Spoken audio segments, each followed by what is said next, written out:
Bom, pessoal, a ideia hoje da nossa aula é discutir sobre material e métodos, né? Se bem que esse tema já entrou em várias outras aulas, né?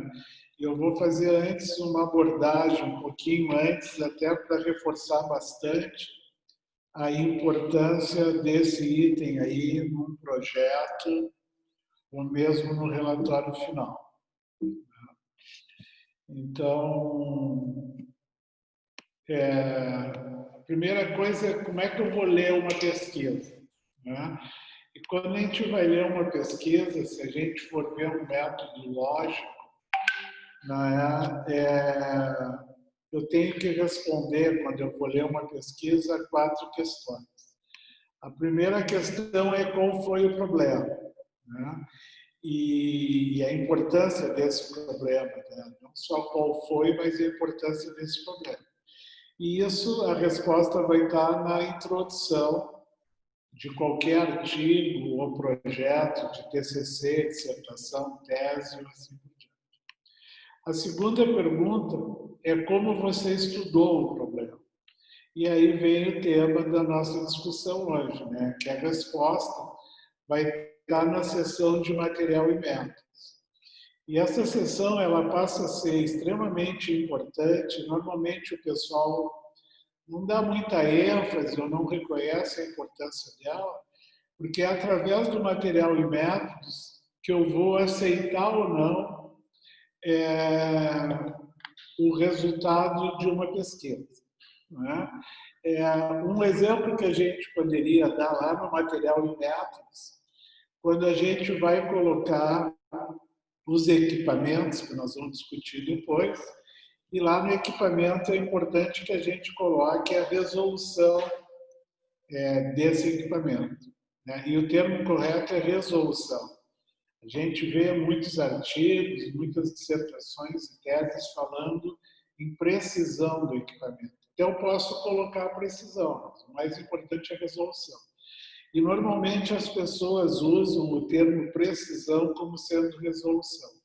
Eu aprendi isso de uma forma bem dura, né? Quando eu estava defendendo a minha tese, eu usava o termo precisão, porque a literatura mundial quase toda usava. E aí teve um membro da banca que disse que eu estava usando o termo errado. E aí eu disse para ele que estava respondendo de forma correta. Os outros membros da banca vieram em meu auxílio e disseram que eu estava usando correto. E aí esse membro da banca, que era o Mori, deu uma aula na minha banca sobre a diferença de precisão e resolução, né? A precisão, nós vamos ver, é o erro de medida do equipamento. E a resolução, simplificando, em que escala ele está medindo a minha variável. Por que isso é importante, né? Imaginem que eu esteja vendo uma determinada pesquisa, que eu quero ver se o método de treinamento vai emagrecer as pessoas, ou vai ter uma redução do peso das pessoas, não emagrecer. E aí, a minha balança tem uma resolução de 100 gramas, mas eu poderia não ter uma balança com uma resolução de 100 gramas, e aí eu vou exagerar no meu exemplo, e a resolução da minha balança é de 10 em 10 quilos. Né? E aí, quando eu chego no final do meu trabalho, eu digo que as pessoas não diminuíram de peso. E o pessoal não leu a resolução da balança. Mas em 5 semanas de treinamento, o meu aluno emagreceu 9 quilos e 800 gramas. Ele emagreceu ou não? Não, né? Porque se eu tenho uma resolução de 10 quilos, ele, para emagrecer, teria que emagrecer mais de 10 quilos. Já se a minha balança for uma resolução de 100 gramas, né, a resposta lá do meu trabalho é que ele teria reduzido muito de peso. Então, vocês vejam a importância, uma de usar o termo certo e de quando a gente vai ler a pesquisa, ver qual foi o equipamento que o indivíduo usou e qual a resolução desse equipamento para poder aceitar ou não aquela pesquisa. Né? Então, um outro exemplo que a gente pode utilizar, no nosso grupo tem usado muito dois tipos de ergospirômetro. Um ergospirômetro que eu posso medir brief by brief e um ergospirômetro de caixa de mistura. Se eu quiser ver o EPOC, o consumo de oxigênio pós-exercício, o correto é utilizar um ergospirômetro brief by brief.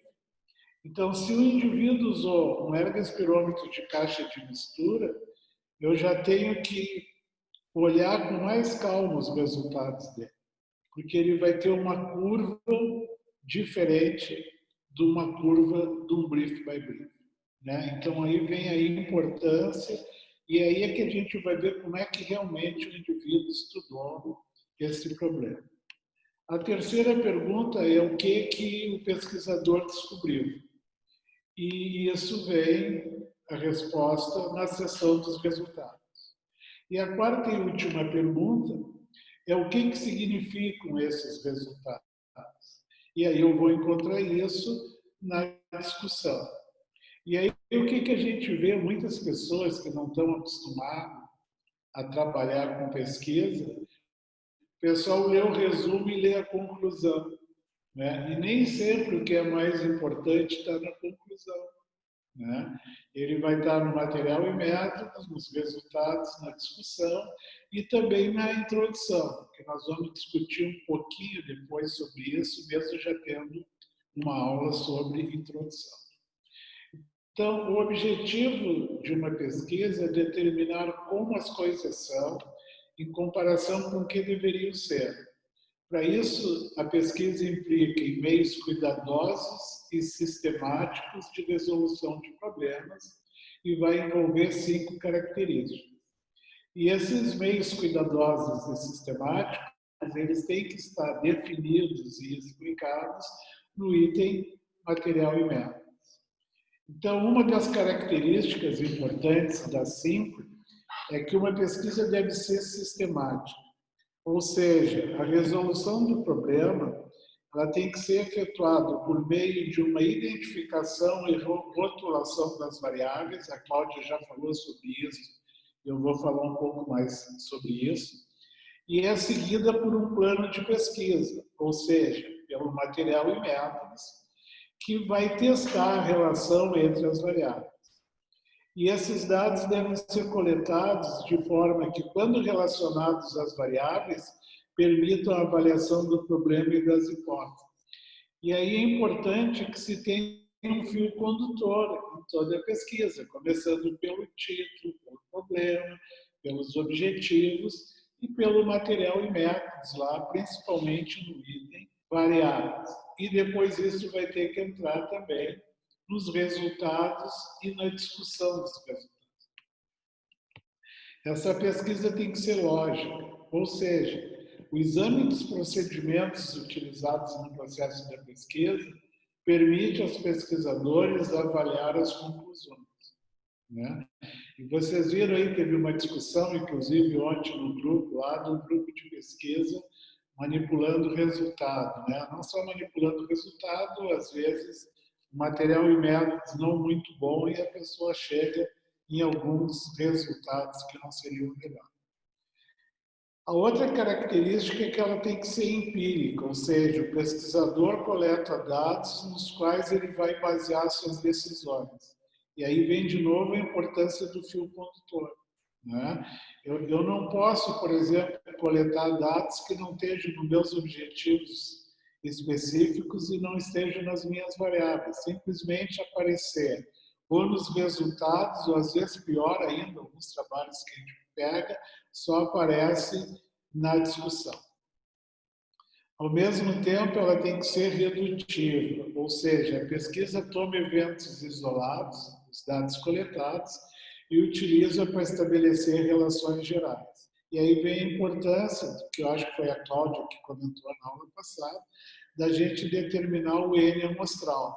Né? Porque eu tenho que ter um N para poder extrapolar esses resultados, né, e estabelecer essas relações gerais, né? E esse N também tem que estar definido no item material e métodos. Por isso, a importância do material e métodos, né? E também a pesquisa é uma característica, talvez, uma das mais importantes, é que ela tem que ser replicável, ou seja, o projeto de pesquisa tem que ser registrado, bem registrado, e isso registra no material e métodos, permitindo que outros testem os achados por meio da repetição da minha pesquisa, ou seja, repetição do meu material e métodos, ou desenvolvam pesquisas futuras sobre resultados anteriores. E vocês que têm lido bastante artigos científicos, vocês vão ver que tem muitos trabalhos no item material e métodos que a gente não consegue saber o que o pesquisador fez, ou como é que ele coletou, qual era o equipamento que ele estava coletando, ou como é que ele chegou naquele resultado. Dentro das fases da pesquisa, então, que a gente já viu em aulas anteriores, né? Eu vou ter que escolher o tema, definir e delimitar o problema de pesquisa, ou seja, ele tem que ser muito claro.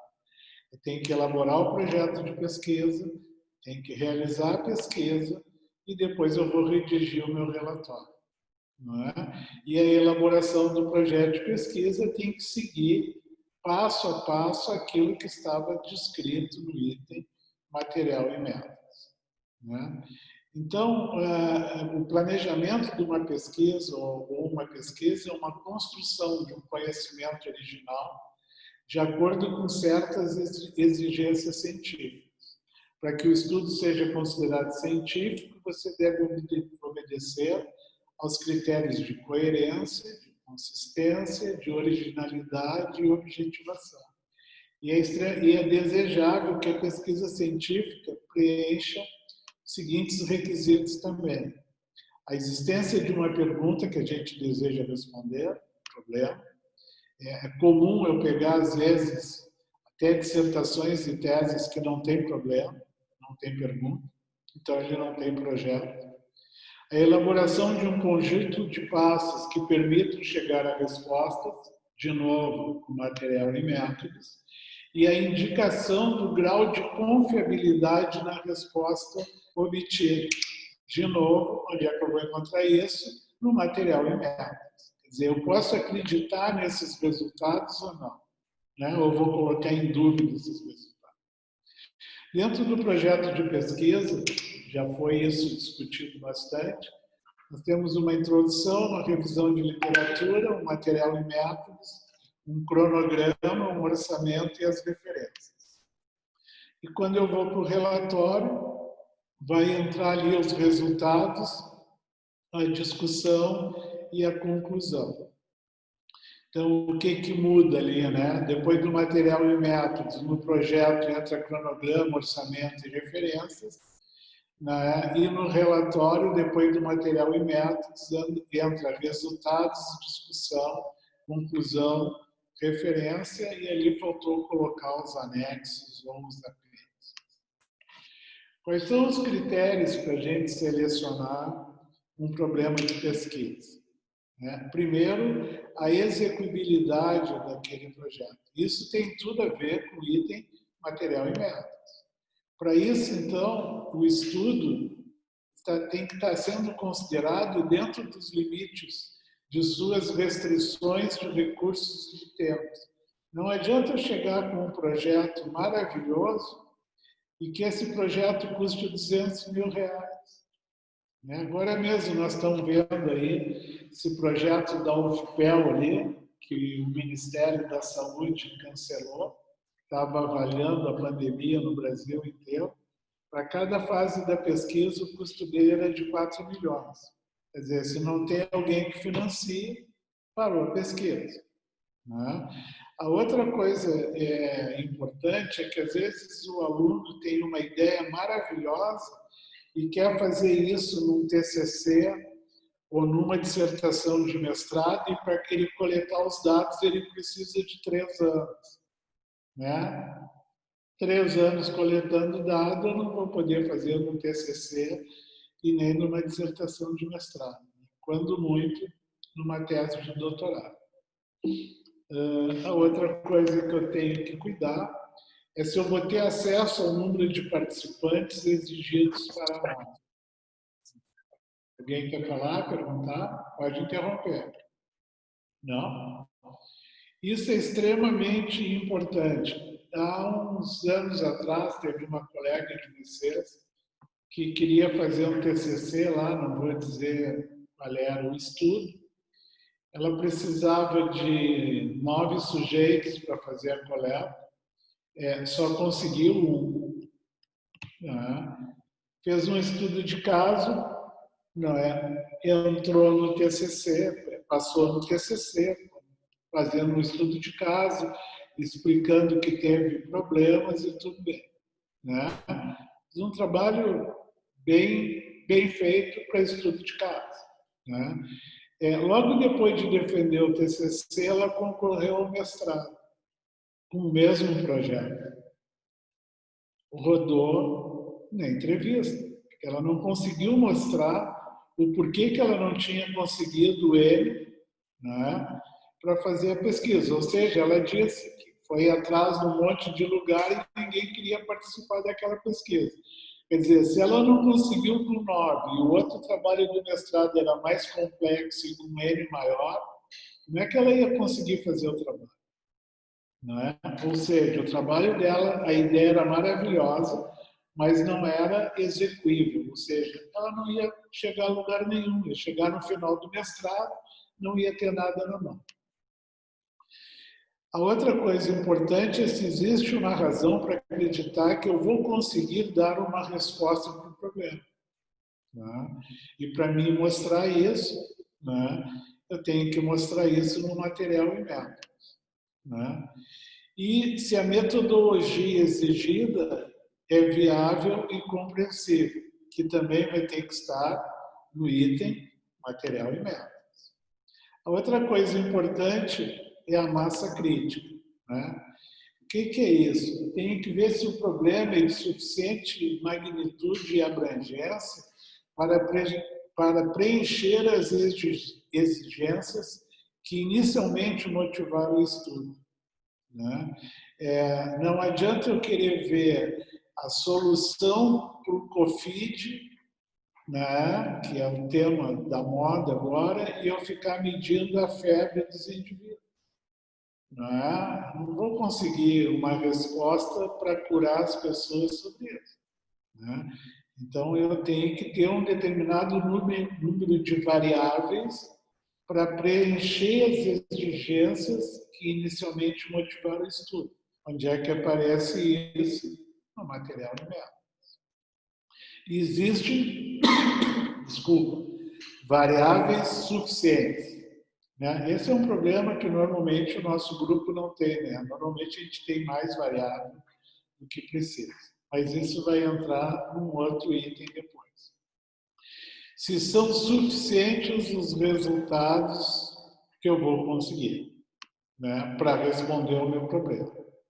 Se eu tenho suficiente material para escrever, tanto justificar o problema, como a revisão de literatura, e se eu conheço, né, os instrumentos para poder chegar lá, para poder escrever bem o meu material. Outra coisa extremamente importante é o interesse. Né? A gente deve, e isso é uma pergunta sempre feita para as pessoas, mas a pessoa deveria estar se fazendo, se você está realmente interessado no problema específico e na solução potencial. Isso é importante porque no nosso grupo seguido a gente está perguntando para as pessoas, quem é que quer trabalhar no projeto tal? Não adianta entrar num determinado estudo se eu não tenho interesse naquilo. Né? Eu costumo sempre dizer para as pessoas assim, a pesquisa é uma coisa extremamente difícil. Né? Tem vários problemas. E quando eu estou interessado naquela área, né, Para mim resolver um determinado problema que está acontecendo no meu estudo, tem uma montanha na frente. Aquele cara interessado sobe correndo e rindo a montanha e diz assim, resolvi o meu problema. Né? Na pessoa que... E nem nota que tinha uma montanha na frente dele. A pessoa que não está interessada naquele problema, ele vê um grão de areia na frente e diz assim, bah, não vou conseguir resolver o meu problema. Né? Aconteceu, tem um negócio muito grande na minha frente que está me impedindo de fazer o trabalho. Então, isso é uma pergunta, pessoal, que vocês devem estar constantemente se fazendo. Né?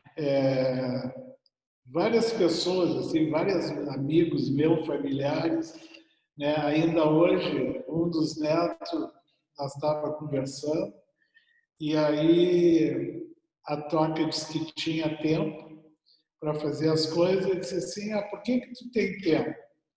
Eu disse, porque eu me aposentei, eu tinha tempo, quando a mãe de vocês engravidou, eu me aposentei, então eu tenho tempo. E aí ele chegou e disse assim, tá aí, vovô, e tu quando é que vai te aposentar? Né?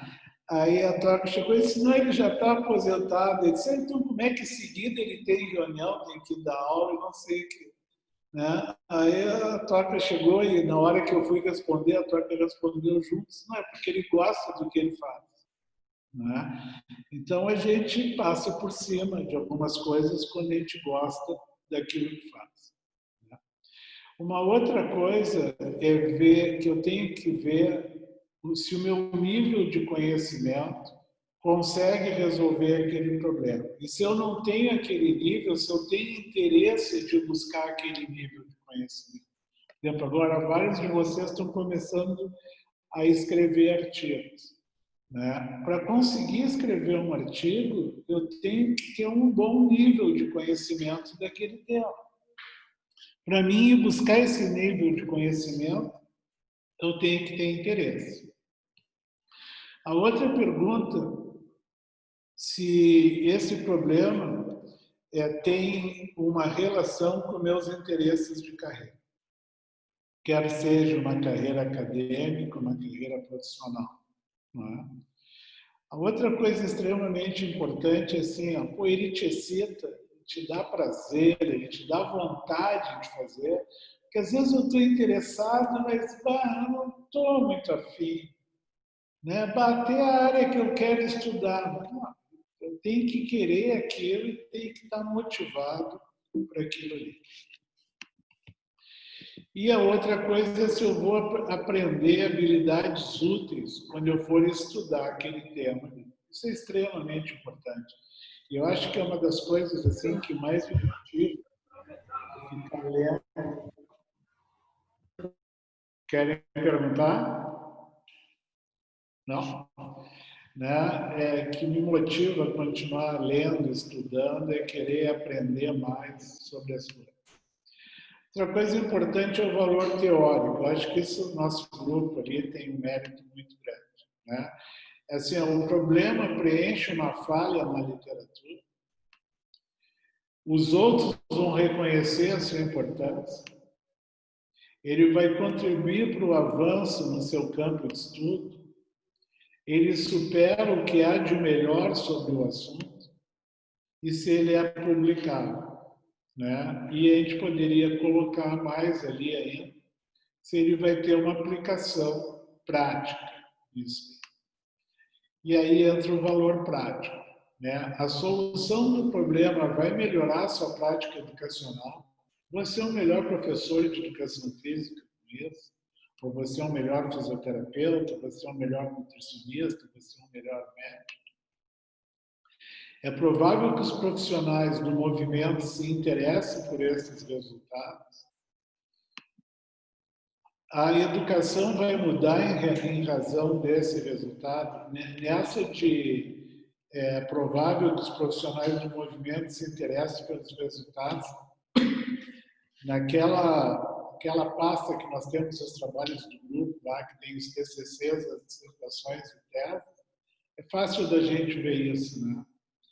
Mesmo num motor de busca, que não é um motor de busca que nem uma PubMed, no Scopus e assim por diante, a gente tem, lá no link estatística, visto que a gente tem tido muito acesso, né? E vários TCCs nossos, não estou nem falando de dissertações de mestrado e doutorado, tem 20, 50, 100, 200 vezes mais acesso do que algumas teses de doutorado de professores de instituições de ensino superior.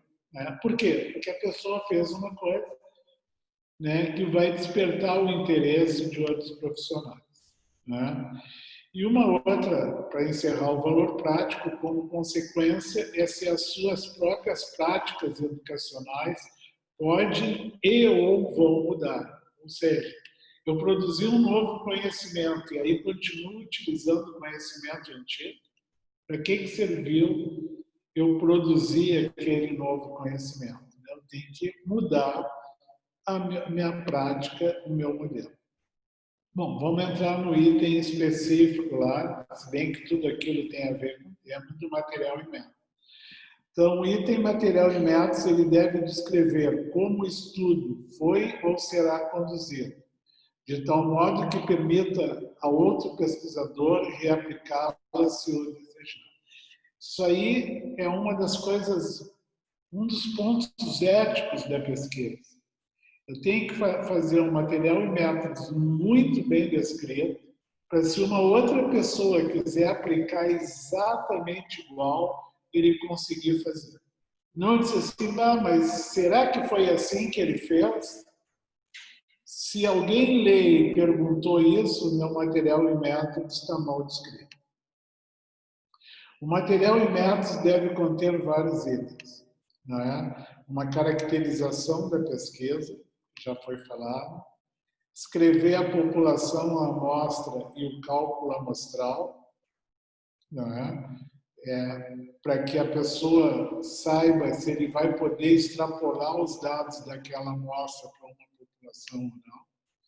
Eu vou ter que descrever as variáveis, eu tenho que ter uma descrição do meu desenho experimental, né? Dentro dessa descrição, um dos itens mais importantes é o tratamento da variável independente, pois eu tenho que descrever os meus instrumentos de medida, e nesses instrumentos eu posso ter que, por exemplo, mostrar a construção e descrição do equipamento.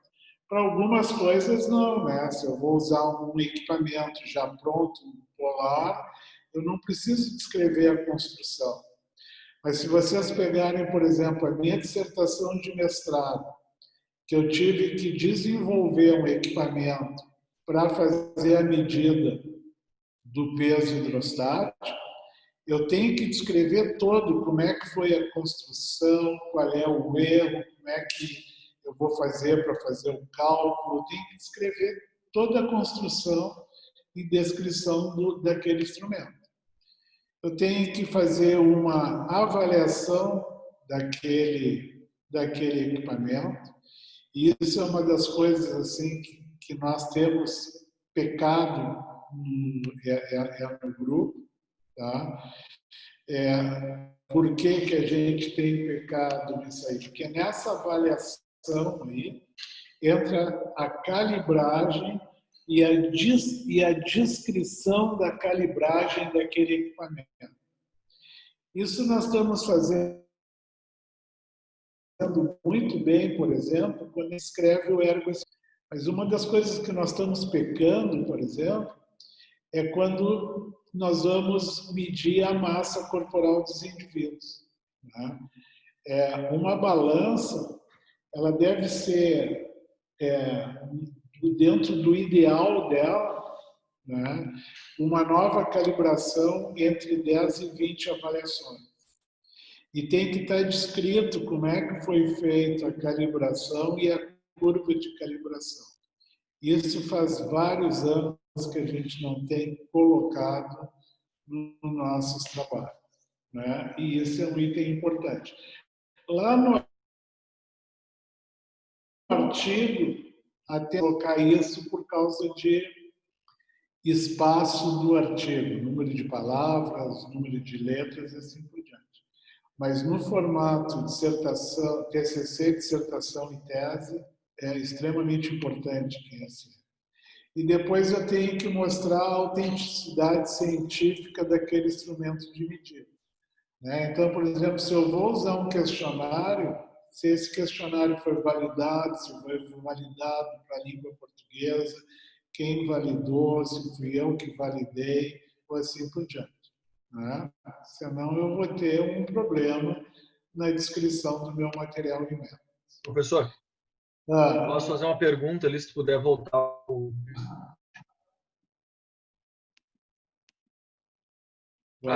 A diferença do tratamento da variável independente com essa parte de avaliação ali dos instrumentos de medida. Tá, nós já vamos entrar. O tratamento da variável independente vem daqui a pouquinho. Tá, tranquilo.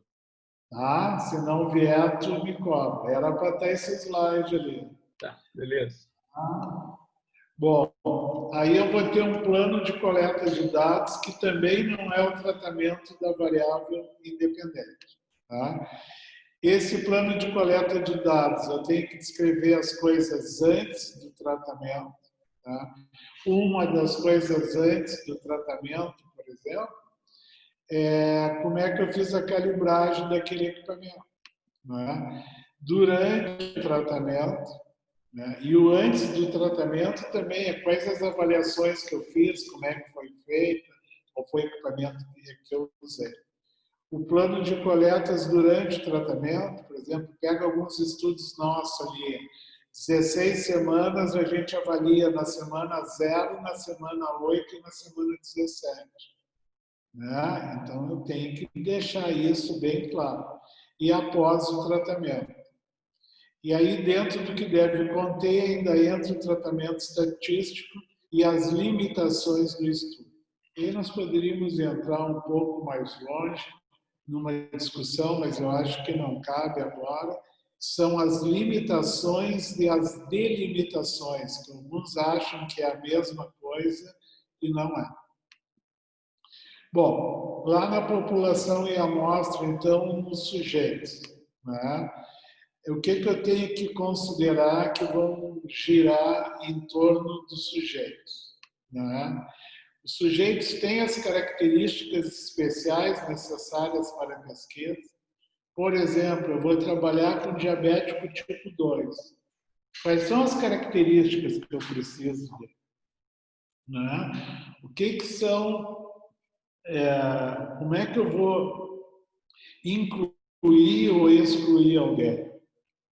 E aí entra idade, gênero, se é treinado, se é destreinado, nível de treinamento, se são experientes, se são novatos, nível de performance, tamanho, peso, gordura, tipos especiais, se são atletas, ciclistas, corredores, sedentários e assim por diante.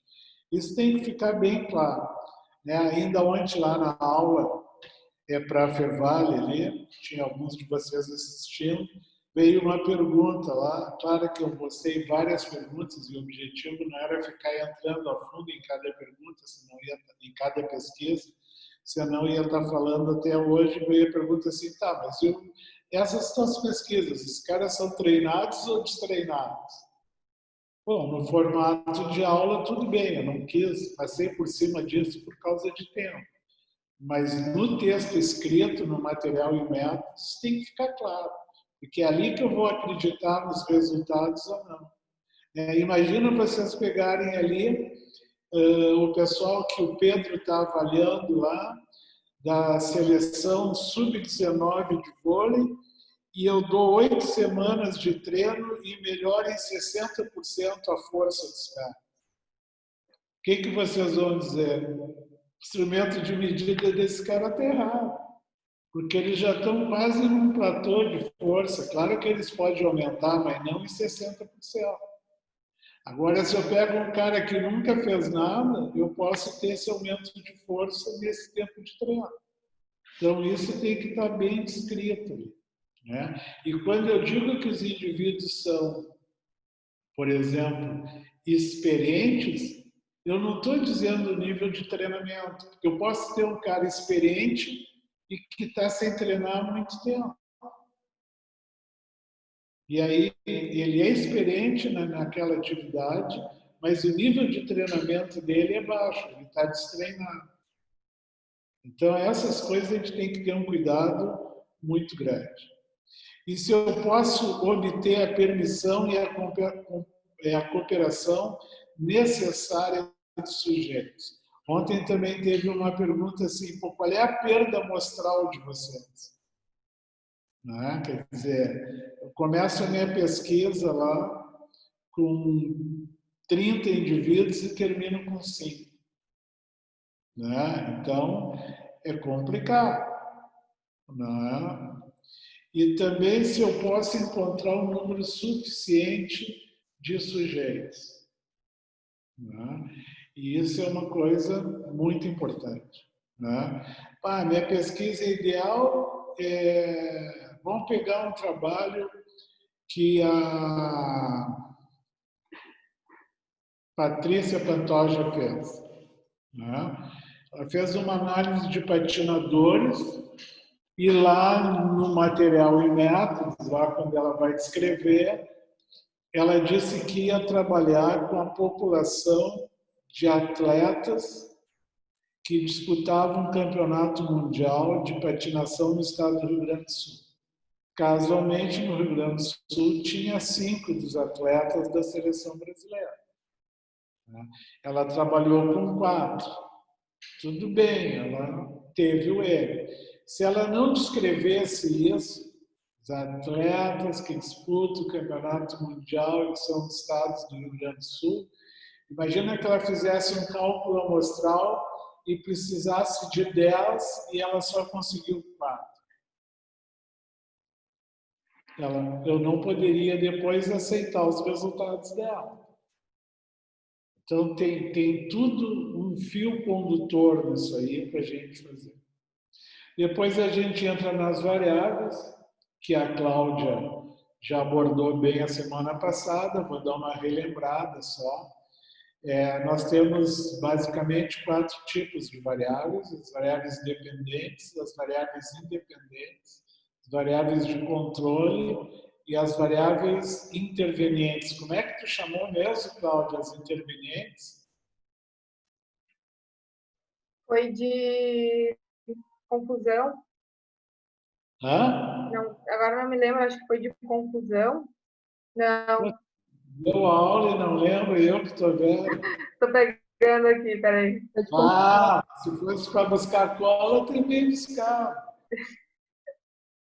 Foi de confusão. Hã? Foi de confusão. Confusão. Tá bom, vamos usar esse termo para outra coisa.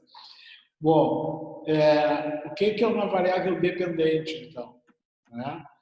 É o que o pesquisador busca encontrar, é o efeito, é aquilo que eu não conheço. Estranhas, cruel. Estranhas, então. Tá? Então, assim, a variável dependente é aquilo que eu não conheço, é aquilo que eu quero ver. Né? Eu vou dar um treino de força e quero ver se vai aumentar a resistência muscular localizada. Né? Então, a variável dependente é aquilo que eu quero ver. Eu vou dar um determinado treino de hidro e quero ver se melhora a hemoglobina glicada. Né? Então, a variável dependente é aquilo que eu busco encontrar. Já a variável independente é a causa, é o que eu tenho na mão, é o que eu vou manipular, é o que eu mexo. E aí, Guilherme, é que vai entrar, depois de descrever as 4 variáveis, o tratamento da variável independente. Tá? Então, assim, vamos pegar um exemplo ali do trabalho da Thais, né, agora do doutorado. Thais tinha 3 grupos. Então, ela tem que, cada um dos 3 grupos é uma variável independente. E ela tem que descrever como que ela vai tratar aquela variável, ou seja, qual é o treino que ela vai dar, né? Como é que é o macrociclo, quantos mesociclos, quantos microciclos, qual é a intensidade, se trabalhou por bloco, sem bloco, se trabalhou com uma série, com várias séries, se trabalhou com e sem equipamento. Então, o tratamento da variável independente, na realidade, no caso do trabalho da Thais, é descrever o treino. Tá?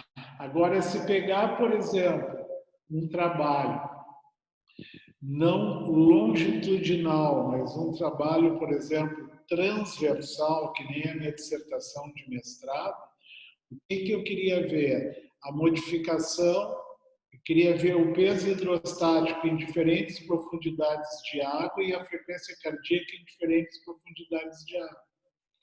Então, eu tenho que dizer como é que eu vou tratar aquilo ali. Não é? Qual é a profundidade, como é que eu botei, o que eu vou fazer, quanto tempo vai ficar naquela profundidade, o porquê que eu escolhi aquele tempo, por que eu escolhi 1 minuto e não escolhi 10 segundos. Não é? Por que eu escolhi tal coisa e não escolhi outra e assim por diante. Ficou claro, Guilherme? Sim. Tá? Depois eu vou ter as variáveis de controle. Tá? As variáveis de controle são aspectos que a gente controla para garantir o resultado. Eu já dei esse exemplo semana passada, quando a Cláudia estava abordando o tema, por exemplo, que eu dei a semana passada, eu vou medir a flexibilidade. Tá? E qual era a temperatura ambiente no pré e no pós? Pô, eu não tenho como controlar isso. Então, ela já não é... É importante que eu controle.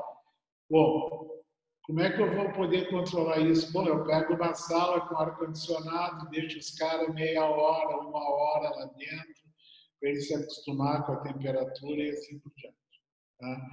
Se eu não tiver como controlar isso, bom, então, antes disso, consigo controlar. O que essa variável faz? Ela garante que a variável independente é um efeito da independente, ou seja, mudou a hemoglobina glicada porque eu dei aquele treino. Conseguem entender? Quer dizer, se a temperatura fosse importante para a hemoglobina glicada e eu não controlasse, eu não sei se aquilo mudou pelo treino que foi dado ou porque a temperatura mudou. Então, isso é uma variável de controle. Já a variável interveniente, o pesquisador sabe que ela existe, sabe que pode criar problema, mas eu não tenho condições de controlar. Ou porque realmente é impossível, ou porque eu não tenho a estrutura para controlar aquilo. Então, eu tenho que descrever isso. Né? E isso, né, além de entrar como variável interveniente, né, ela tem que entrar também depois lá na limitação do meu estudo. Né? As limitações podem ter variáveis intervenientes, mas também pode ser que tenha limitação que não seja uma variável interveniente. Ficou claro esses 4 tipos de variáveis? Isso aí é extremamente importante. E às vezes é difícil a gente acertar o que é um e o que é outro. Bom, qual foi as variáveis que faltaram?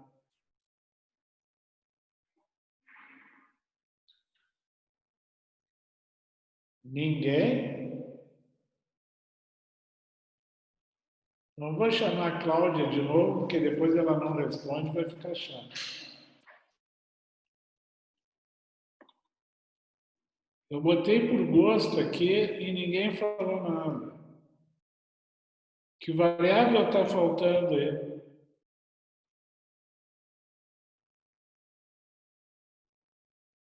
Ninguém. Caracterização? Isso. Caracterização. A primeira, as variáveis de caracterização da amostra. Eu tinha falado antes da importância disso, mas entra como variável. Que é uma variável de caracterização. E aí eu vou lá olhar. Eu vou fazer, o Henrique vai fazer um estudo com obesos. E qual é o percentual de gordura desses obesos? 10%. Ou um IMC de 8. São obesos? Não, né? Ele me falou uma coisa e a amostra dele não tinha nada a ver. Então, isso tem que aparecer, as variáveis de caracterização da amostra. Bom, o que eu tenho que considerar quando eu vou selecionar os testes e os instrumentos? Tá? Qual a validade e confiabilidade das medidas? Tá? Então, isso é importante. E isso aí é até importante, assim, de validade, quando a gente trabalha muito com kit, com... Fugiu o termo ali, que também tem validade específica, os eletrodos, essas coisas. Né? Então, assim, se está fora da validade, como é que eu vou aceitar isso aí? Tá? Ou eu posso interpretar a validade como uma outra coisa diferente. Né? Por exemplo, IMC, tá? Ele é totalmente válido para determinar a obesidade? Estou perguntando. Ninguém? Pô, eu não estou vendo ninguém aqui, acho que eu vou ter que mudar aqui o formato da tela para ver as caras de vocês. Felipe, agora que eu vi ali, a tua foi a primeira que abriu. Fala, Cruel. Pode repetir a pergunta? Estava vendo o Jornal do Almoço. O IMC, ele é totalmente válido para estimar, para caracterizar um indivíduo como obeso ou não? Como uma medida individual, eu acho que não é muito válido, porque ele leva em consideração só duas medidas, né, que é a altura e o peso do indivíduo. Para dados epidemiológicos, eu acho que é bom, mas individual ele acaba sendo um pouco impreciso. Então, o que vocês encontram em vários estudos? Eu estou trabalhando com obeso e selecionei a minha amostra pelo IMC. Para caracterizar, tu pode usar a tua amostra, mas para selecionar ela não é válida. Viram a diferença de escrita? Não é? Eu fui tratar EPOC e usei um ergospirômetro de caixa de mistura, em que a caixa de mistura me dá um resultado de 30 em 30 segundos. Esse ergospirômetro é válido para fazer isso? Não. E é por isso que é importante descrever bem isso. E vocês, principalmente o pessoal que está na graduação aí, mas é importante para o mestrado e doutorado, sempre começar a ler os estudos quando vão montar o seu projeto e ler com muita calma material e métodos e depois olhar a discussão, porque muitas vezes lá na discussão o cara acaba dizendo eu não consegui o resultado tal porque eu estava usando tal ergospirômetro, porque eu estava usando IMC, ou porque eu estava não sei o quê. Ou bota lá na limitação. A minha limitação é porque eu usei tal. Usou tal porque quis, por exemplo. Para escolher obeso, não tem explicação escolher por IMC. Não? Então, isso é uma coisa que a gente tem que cuidar. Depois, qual o grau de dificuldade para a obtenção dessas medidas? Então, às vezes a gente tem um instrumento válido, mas eu tenho uma dificuldade muito grande para obter aquelas medidas. Né? Vamos pegar como exemplo aí, a Nanda está aí, né? O projeto piloto que a Nanda fez o ano passado para a tese dela. A gente montou todo um desenho, quando chegou lá, começou a coletar o preparador físico e o treinador disseram, opa, estão estragando o meu treino, assim tu não coleta mais. Pô, serviu para projeto piloto, mas lá para a tese a gente não pode ir com o mesmo erro. Porque eu fiz o desenho ideal, só que eu tinha uma dificuldade que a minha coleta estava atrapalhando o treino dos caras. Né? Então, isso é uma coisa que a gente tem que ver. Você tem acesso aos instrumentos, testes ou aparelhos necessários? Isso é extremamente importante. Né? E a outra coisa importante, pessoal, às vezes a gente não tem como não depender de uma outra pessoa. Mas assim, eu vou precisar de 5 pessoas para coletar o meu TCC, a minha dissertação ou tese. Fulano vai fazer isso, eu vou fazer aquilo, eu vou fazer aquele outro. O certo é que quem é responsável por aquele projeto domine todos os equipamentos. Pô, deu uma dor de barriga lá e o cara não foi para fazer a coleta. Vocês vão mandar a amostra embora? Não. Tudo bom? Tá? Não, né? Eu tenho que coletar. Eu tenho que dar um jeito. Né? Vários que estão aí poderiam dar exemplos assim de coisa que quase perdeu o trabalho, porque nós usamos equipamentos de outros grupos e os caras nunca podiam fazer a coleta que estavam precisando. Se aquilo é uma variável principal, complica um monte. Não. Se você sabe ou pode aprender como aplicar os testes ou utilizar o equipamento. Isso aí é fundamental, mesmo que eu não vá coletar. Até porque quando a gente vai lá para a banca depois, começam as perguntas, né? Mas e aí, como é que tu coletou? Tu até pode dizer, não fui eu que coletei, foi o Zezinho. Mas a coleta foi assim. Tem uns que fazem pesquisa, tem outros que coletam e ele nem vai ver a coleta. Depois, não sei, o cara coletou assim, mas ele coletou certo. Era o que eu queria, era o que estava no projeto. E isso é outra coisa extremamente importante.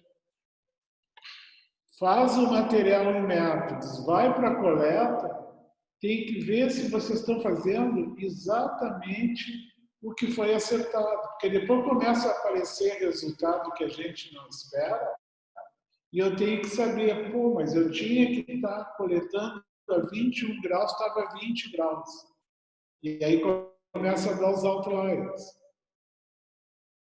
Então, pesquisa, pessoal, é uma coisa que tem que ter um rigor de método.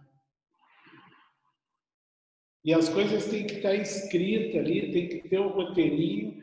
Acendeu uma luz errada, vem cá, por que está acendendo essa luz? O meu projeto é sem essa lâmpada.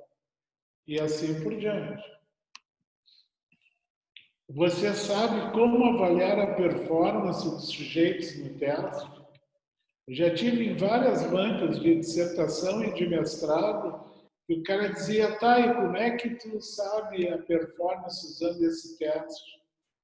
Quais são os critérios que tu botou? Não sei como é que o cara fez. Todo mundo sabe.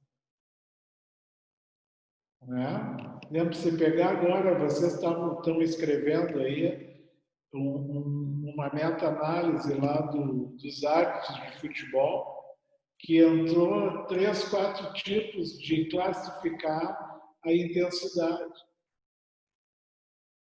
Então, pô, tem que saber todos. O fulano fez assim, o outro fez assim, e nós, para esse trabalho, usamos tal classificação. Então, isso é importante e tem que estar escrito.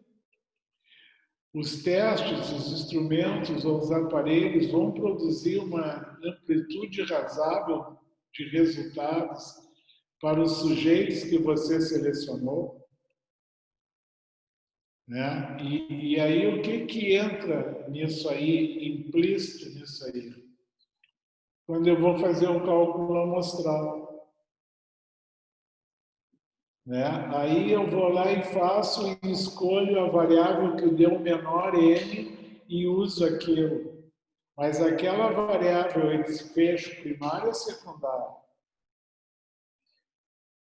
Eu tenho que pegar, no mínimo, o meu cálculo amostral para a variável de desfecho primário.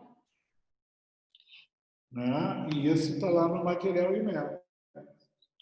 E a outra coisa é se os sujeitos estarão dispostos a passar todo o tempo que é necessário para aplicar os testes ou os instrumentos. Então, isso a gente tem que cuidar, porque às vezes a gente começa a botar outras coisas para pegar mais dados e o cara não tem saco de fazer aquilo. Vou botar 10 questionários porque o cara fica sentado, mas os 10 questionários demoram 2 horas. Aí eu vou fazer uma coleta que aqui interessa para mim, que demora 10 minutos. O cara na metade da coleta foi embora, eu faço o meu teste de forma equivocada. Né? Então, isso a gente tem que cuidar, por isso a importância do material e métodos e a importância dos planos piloto, dos projetos piloto. Ou não deu certo, os caras estavam incomodados. Bom, o que eu vou tirar, o que eu posso trocar, como é que eu posso fazer isso para eu não perder os indivíduos. E aí depois veio o cronograma, que eu tenho que descrever as fases desenvolvidas no projeto de pesquisa, veio o orçamento e vem as referências. Dúvidas e perguntas? Não, Cruz, só um comentário.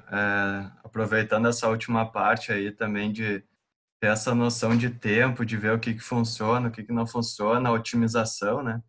Acho que é importante o pessoal que está, principalmente na graduação, aí tentar se inserir ao máximo nas diferentes pesquisas e ver ao vivo ali todos os perrengues que a gente vai passar depois quando for coletar, né?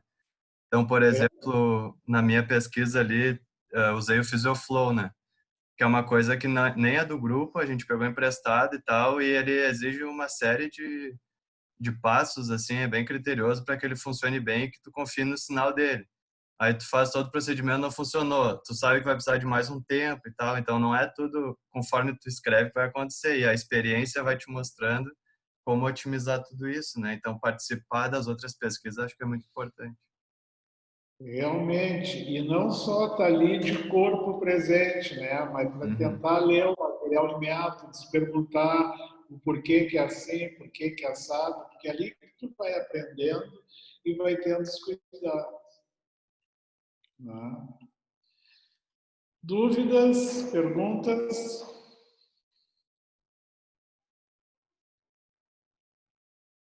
Era isso, Arthur, que eu tinha que seguir ou não fugir muito do assunto? Muito bom, Cruel. Muito bom mesmo. Parabéns pela aula. Muito bacana. O pessoal aqui aprendeu bastante. A gente tem um grupo privilegiado, na verdade, né? Porque graças ao teu incentivo desde o início aí do pessoal, principalmente quando a gente é da graduação, de estar participando dos projetos de doutorado, de mestrado, a gente vê que desde a graduação a gente acaba tendo sempre bastante oportunidade de trabalhar com essa questão e ver os problemas dos métodos, dos trabalhos que os outros mestrandos e doutorandos acabam tendo.